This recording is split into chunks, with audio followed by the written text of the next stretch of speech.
खासदार क्रीडा महोत्सव नागपूर 2025 ॲथलेटिक्समध्ये यवतमाळच्या मोहम्मद गाझी आणि मदिहा फातेमा यांनी द्वितीय पारितोषिक मिळवले आहे।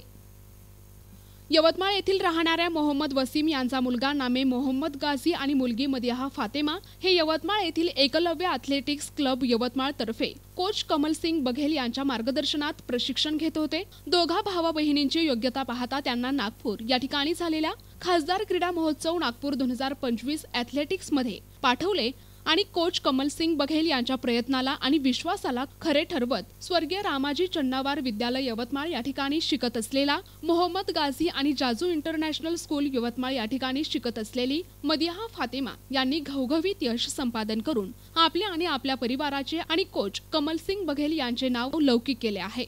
तसेच त्यांनी आपल्या यशाचे श्रेय वडील मोहम्मद वसीम, आई नुजहत परवीन तसेच कोच कमल सिंग बघेल आणि स्पर्धेच्या तयारीसाठी शाळेने विद्यार्थ्यांना दिलेल्या वेळेसाठी शाळेला सुद्धा दिले आहे।